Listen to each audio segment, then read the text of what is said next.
clapping. You know, come on. Let's appreciate the honor, the gifts. The honor. And the anointing of God upon Mama Gia's life.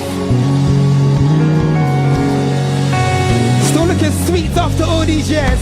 Woo! God bless you, Mommy. Amen. Good afternoon, everybody. Please kindly be seated. It's always exciting to be among the youth. The only thing is that no matter what anybody knows how to do, at the age of 81 now, that the GO cannot be jumping like you are jumping. But those of us who are below 81, we can still jump.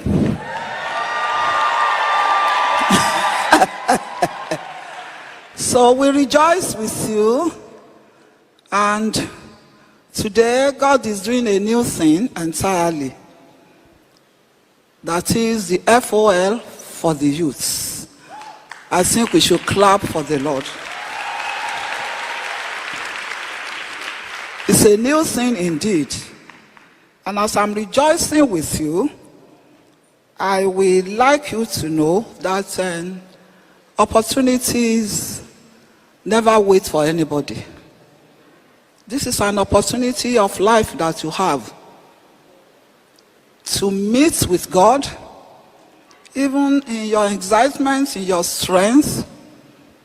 And while you can still think faster and you have all the gadgets and everything around you to show you more than those of us in your own time, those of us who are at this age, in our own time. So I rejoice with you. As we are rejoicing with you for the opportunity God has given to you, I have 2 points to make. The number one, Proverbs 22:28. Proverbs 22:28 says, remove not the ancient landmark. No matter how much of strength, wisdom you may have, it is advisable that you don't remove the ancient landmark. I'm happy while you are singing the Sunday school songs that we have been singing with the children for over 50 years now. I'm happy to hear it from you. That is something. But from where you are now to the end of the day, don't remove the ancient landmark, because it will guide you. It will check your limits. It will check you all the way.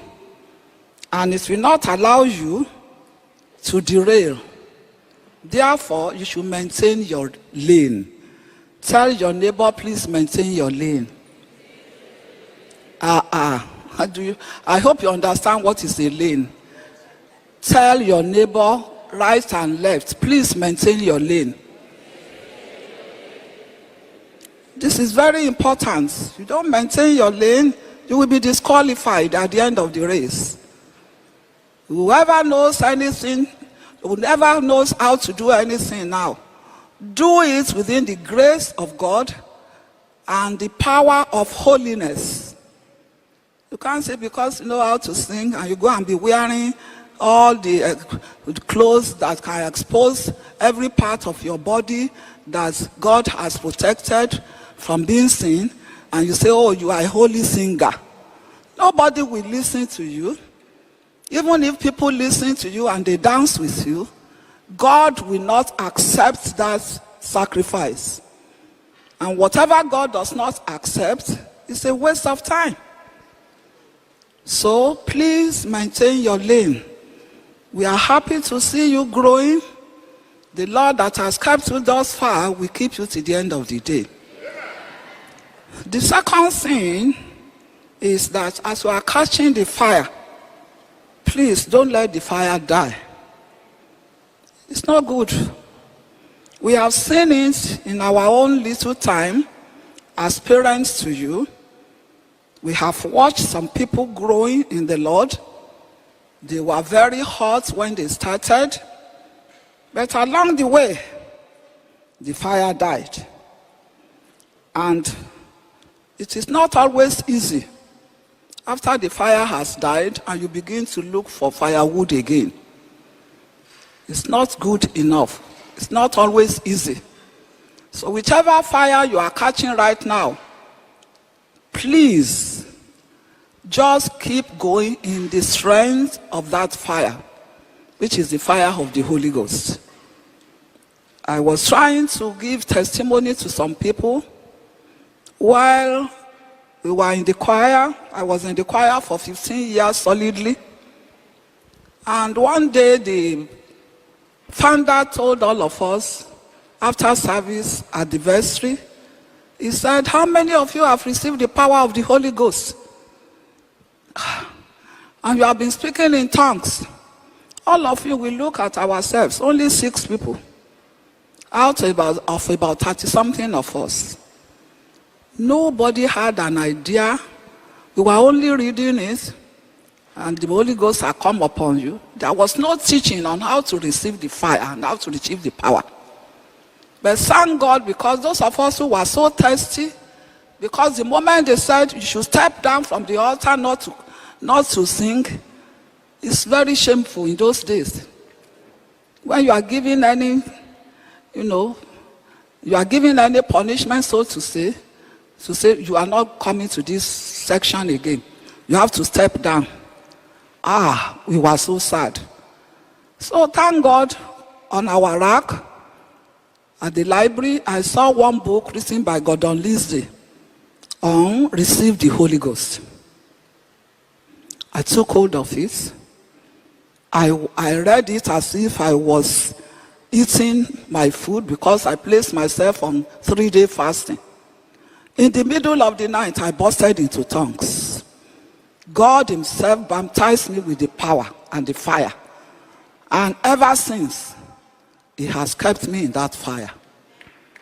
Brethren,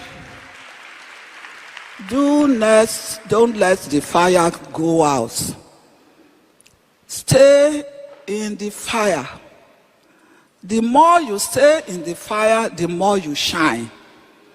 People may laugh at you, they may mock you, they will say all kinds of things. Don't mind him.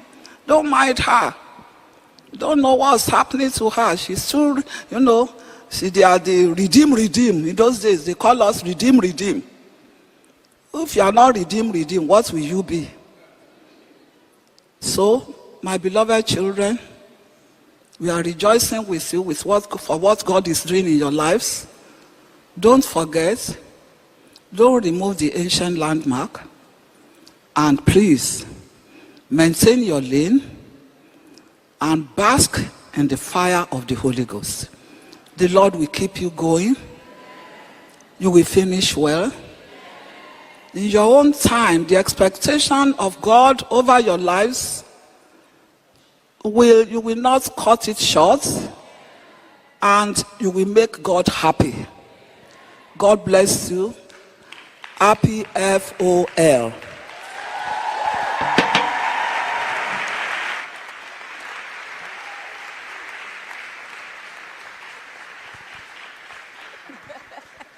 Thank you.